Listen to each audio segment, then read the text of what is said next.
Hello everyone, welcome to it chemist to 180। আগামী 4th মে তোমাদের NEET 2025 exam হতে চলেছে। তো আমাদের হাতে আর 15 দিন মতো সময় আছে। তো লাস্ট 15 দিনে তোমরা কি কি করবে কি কি করবে না সেই বিষয়ে আজকে আমি ডিসকাস করব। আমি তোমাদের মোট 5টি স্টেপ বলবো। এই 5টি স্টেপ তোমরা অবশ্যই ফলো করো আগামী 15 দিনে, তা না হলে কিন্তু তোমাদের যদি ভালো প্রিপারেশন থাকে তবুও কিন্তু তোমরা ম্যাক্সিমাম স্কোর করতে পারবে না। তো সেই সঙ্গে তোমাদের বলে রাখি, আমরা এই চ্যানেলে প্রত্যেকদিন ভিডিও নিয়ে আসবো যেখানে আমরা চ্যাপ্টার ওয়াইজ এমসিকিউ সলভ করাবো এবং এমসিকিউ সলভ করানোর সাথে সাথে আমরা কিন্তু সেই টপিকের উপরে ডিসকাস করে দেবো, কারণ আমাদের এমসিকিউ যে সিরিজটা থাকবে সেটা কিন্তু প্রত্যেকটা টপিক ওয়াইজ থাকবে। তো চলো ভিডিওটি শুরু করছি। দেখো আমাদের 5 tips for last 15 days for NEET 2025। তো ফার্স্টে আমরা কি করব, আমরা যেটা করব না সেটা হচ্ছে আমাদের এখন অবধি প্রত্যেকের কিছু না কিছু অবধি রিভিশন হয়ে গেছে। ম্যাক্সিমাম অ্যামাউন্ট অফ আমাদের কিন্তু সিলেবাস কভার হয়ে গেছে। সবটাই ধরা যেতে পারে কভার হয়ে গেছে, কারোর কিছু পার্ট হয়তো বাদ আছে বা কারোর সবটাই হয়ে গেছে। যদি কিছু পার্ট বাদ থেকে থাকে তাহলে সেই পার্টটা কিন্তু আমরা আর ধরবো না। তাহলে আমরা কিন্তু নো নিউ টপিকস, অর্থাৎ কোনো টপিক যদি আমাদের না হয়ে থাকে সেই টপিকে কিন্তু আগামী 15 দিন আমরা মাথা ঘামাবো না। কারণ সেই টপিকে মাথা ঘামাতে গেলে কি হবে, আমরা হয়তো সেই টপিকে সেই লেভেলের প্রিপারেশন নিতে পারবো না। সেক্ষেত্রে কি আমরা যেগুলো পড়েছি সেইগুলো কিন্তু আমাদের অনেকটা গুলিয়ে যেতে পারে। তো সেখান থেকে কোশ্চেন এলে সেটাও হয়তো আমরা করে উঠতে পারবো না। তাহলে আমাদের যে ম্যাক্সিমাম টাইমটা আমরা ইনভেস্ট করব সেটা হচ্ছে যতটুকু পড়েছি তার উপরেই আমরা ম্যাক্সিমামটা করে আসবো। আর 15 দিনে নতুন কিছু শেখা সম্ভব নয়। যদি তোমরা তাও করতে চাও তাহলে কিন্তু যদি নতুন যে টপিক গুলো তোমাদের বাকি আছে, অর্থাৎ নিউ টপিক যেগুলো তোমাদের বাকি আছে, ধরা যাক কোনো চ্যাপ্টারের কোনো একটা টপিক বাকি আছে, সেখান থেকে কিন্তু তোমরা অনলি পিওয়াইকিউ করে যেতে পারো। Only PYQ for new topics. এবং সেটা কোথা থেকে করবে, নিট অথবা জেই দুটো এক্সামেরই তোমরা দেখে যেতে পারো পিওয়াইকিউ। এবং তাহলে তোমরা বুঝে যাবে যে কোন কোন টপিকের থেকে কেমন টাইপের কোশ্চেন আসছে। শুধু ওই টপিকগুলোরই পিওয়াইকিউ তোমরা দেখে যেতে পারো। এটা হচ্ছে 1 নম্বর স্টেপ, যে আমরা নতুন কোনো টপিক করব না। 2 নম্বর হচ্ছে আমরা যেটুকু পড়েছি সেইটুকু রিভিশন দেবো, থরলি রিভাইজ করব। এবং কি কি রিভাইজ করব, আমাদের যে নোটটা বানিয়েছো প্রত্যেকে, নোট থাকলে ভালো, তা নাহলে রেফারেন্স বুক থাকলে যে বুকগুলোর থেকে তোমরা ফলো করছো সেইগুলো, অথবা আমাদের এনসিইআরটি কিন্তু অবশ্যই রিভাইজ করতে হবে। প্রথম দুটো তোমরা যদি নাও করে থাকো, এনসিইআরটি কিন্তু থরলি রিভাইজ করতে হবে লাইন বাই লাইন। কারণ লাইন তুলে কিন্তু কোশ্চেন আসবে, স্টেটমেন্ট বেসড কোশ্চেন আসবে, অ্যাসারশন রিজন বেসড কোশ্চেন আসবে, এবং সেখান থেকে কিন্তু আমাদের ইনফরমেশন বেসড কোশ্চেন প্রচুর আকারে আসতে পারে, যেটা কিন্তু এনসিইআরটি না পড়লে আমরা করে আসতে পারবো না। তাহলে ফার্স্টে আমরা করলাম কি, নো নিউ টপিক। আর সেকেন্ড হচ্ছে আমরা যেটুকু পড়েছি সেটাই কিন্তু থরলি রিভাইজ করে যাবো। নোটস পড়বো কি রেফারেন্স বুক পড়বো সেটা তোমাদের ব্যাপার, কিন্তু এনসিইআরটি কিন্তু অবশ্যই তোমাদের থরলি পড়ে যেতে হবে। 3 নম্বর হচ্ছে আমাদের all chapter PYQ. All chapter PYQ সেটা কার, সেটা অবশ্যই নিট জেই দুজনারই তোমরা দেখে যাবে। এবং সেটা কোথা থেকে দেখতে পারো, সেটা এমটিজির বুকের থেকে দেখতে পারো, খুব ভালো করে দেওয়া আছে। এমটিজি বুকটা তোমরা ফলো করতে পারো। আমি আগেও বলেছিলাম এমটিজি জেই মেন এবং এমটিজি নিট, একটা বোধহয় 37 ইয়ার্স, একটা বোধহয় 23 বা 24 ইয়ার্স।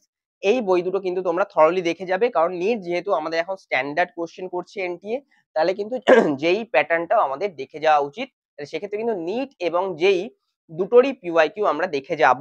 তাহলে পিওয়াইকিউ দেখবো, আমরা রিভিশন করব এনসিইআরটি থরলি, এবং নতুন কোনো টপিক দেখবো না। যদি দেখতেই হয় কারোর, তাহলে সেক্ষেত্রে কিন্তু অনলি পিওয়াইকিউ আমরা সলভ করে যাব। সেই টপিকে কোশ্চেন কিন্তু আমরা বেশি মাথা ঘামাবো না। 4 নম্বর হচ্ছে আমাদের অর্গানিকের রিয়াকশন খুব ভালো করে দেখে যেতে হবে। অর্গানিকের রিয়াকশন মানে কনভার্সন। অর্গানিকের কনভার্সন গুলো কিন্তু তোমরা খুব ভালো করে দেখে যেও, কারণ অর্গানিকের কনভার্সন থেকে কিন্তু কোশ্চেন আসবে এ বি সি ডি আকারে। এগুলো কিন্তু থরলি তোমরা এই কয়েকদিন প্র্যাকটিস করো, এবং পিওয়াইকিউ থেকেই তোমরা বুঝতে পারবে কোন কোন চ্যাপ্টার থেকে কেমন টাইপের আমাদের কিন্তু কনভার্সন দিয়েছে। তাহলে সেখান থেকে তোমরা খুব ভালো করে দেখতে পাবে। আমি এটার উপর একটা আলাদা ভিডিও বানাবো যে কোন কোন চ্যাপ্টার থেকে কোন কোন টপিক গুলো তোমরা দেখে যাবে। তো মেইনলি তোমরা এখান থেকে কিন্তু diazo, aldehyde, ketone, acid, Grignard reagent, এইগুলোর উপরে কিন্তু তোমরা দেখে যেতে পারো, কারণ এখান থেকে কিন্তু আমাদের কোশ্চেন আসবে। আর বেঞ্জিন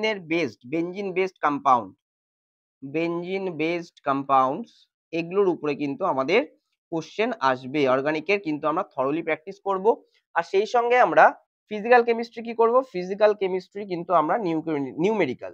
ফিজিক্যালের ক্ষেত্রে আমরা কি করব? ফিজিক্যালের ক্ষেত্রে নিউমেরিক্যাল প্র্যাকটিস করব, যেখানে আমরা কিন্তু জাস্ট ফর্মুলাটা মাথায় রাখবো এবং সেখান থেকে আমরা নিউমেরিক্যাল গুলো প্র্যাকটিস করব। NCERT solved example, NCERT intext question, NCERT exercise এবং সেখান থেকে পিওয়াইকিউ সবকিছু কিন্তু আমরা সলভ করব। যেই মেন নিট এইগুলো কিন্তু সবই দেখে যাব, তাহলে আমরা বুঝতে পারবো কোন কোন টপিক থেকে কেমন টাইপের এমসিকিউ আমাদের নিউমেরিক্যাল আমাদের দিয়েছিল পিওয়াইকিউ গুলোতে। তাহলে এই 5টা স্টেপ আমরা অবশ্যই করব। আর 6 নম্বর স্টেপে তোমরা করতে পারো হচ্ছে রেগুলার, তোমরা এখন মক দিতে পারো নিজেদের মতো করে, রেগুলার মক দিতে পারো from any test series or reference বুক বা এমসিকিউ বুক, যেখান থেকে হোক তোমরা কিন্তু নিজেদের মতো চ্যাপ্টার ওয়াইজ, এবং অবশ্যই এটা কি করব, চ্যাপ্টার ওয়াইজ মক দেব এবং মক দিয়ে তোমরা দেখবে তোমরা কে কে কত স্কোর করছো। আমি পরীক্ষার 1 সপ্তাহ আগে একটা মক সিরিজ নিয়ে আসবো চ্যাপ্টার ওয়াইজ 100টা এমসিকিউ, প্রায় 2000 থেকে 3000 কোশ্চেনের। যারা তোমরা সেটা পেতে চাও তারা অবশ্যই হোয়াটসঅ্যাপ করে জানিও, আমি সেখানে হোয়াটসঅ্যাপ নাম্বারও দিয়ে দেবো যে তোমরা ওই মক সিরিজটা পেতে গেলে কি কি তোমাদের করতে হবে। তাহলে সেটা কিন্তু আমি পরীক্ষার 1 সপ্তাহ আগে তোমাদের দিয়ে দেবো যে কি কি মক সিরিজ তোমরা করবে, কেমন টাইপের কোশ্চেন কোন কোন টপিক থেকে আসবে। চ্যাপ্টার ওয়াইজ আমি সমস্ত বই ঘেটে একটা মক সিরিজ বানিয়েছি, সেটা এনসিইআরটি, পিওয়াইকিউ, আমাদের যেটা পিডাব্লিউ পাঞ্চ আছে সেইটা, তারপরে সেঙ্গেজ, সবকিছু বই ঘেটে কিন্তু আমি সেখান থেকে প্রত্যেকটা বইয়ের থেকে টপিক ওয়াইজ আমি কিন্তু এমসিকিউ নিয়ে এসেছি থরলি। তো সেই এমসিকিউ সিরিজটা তোমরা সলভ করে যেতে পারো এবং সেটা আমি একটা হোয়াটসঅ্যাপ নাম্বার দিয়ে দেবো, সেখানে তোমরা অবশ্যই পেয়ে যাবে সেই মক সিরিজটা। আর 7 নম্বর যেটা তোমরা করবে, 7 নম্বর হচ্ছে তোমরা থরলি কি করবে, থরলি তোমরা টপিক ওয়াইজ পড়াশোনা করবে। এখন টপিক ওয়াইজ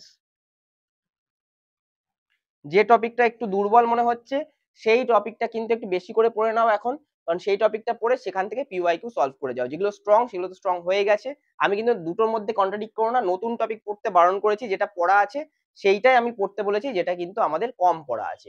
তাহলে এই টপিক যেগুলো তোমার দুর্বল আছে সেগুলোর উপর একটু জোর দাও আগামী 1 সপ্তাহ, তারপরের সপ্তাহে তোমরা কিন্তু গোটাটা রিভিশন শুরু করে দাও। আশা করছি এই কটা স্টেপ ফলো করলেই তোমরা নিট 2025-এ খুব ভালো স্কোর করতে পারবে এবং আমরা পরের দিন থেকে কিন্তু আমরা চ্যাপ্টার ওয়াইজ এমসিকিউ নিয়ে আসবো। আগামী 20 থেকে 25 দিন আমরা কিন্তু আগামী 15 দিন যে আমাদের বাকি আছে, সেই 15 দিনে আমাদের যে বাকি চ্যাপ্টার গুলো আছে সেই চ্যাপ্টার গুলোর উপরে পার ডে আমরা পারলে 2টো ভিডিও দিয়ে দেবো এবং বায়োলজির উপরে কিন্তু আমরা মক সিরিজ নিয়ে আসবো। তাই তোমরা অবশ্যই আমাদের চ্যানেলটি সাবস্ক্রাইব করে নোটিফিকেশন বেলটি প্রেস করে দাও। আমাদের মক সিরিজ পেতে অবশ্যই আমাদের সঙ্গে জুড়ে থাকো। নমস্কার।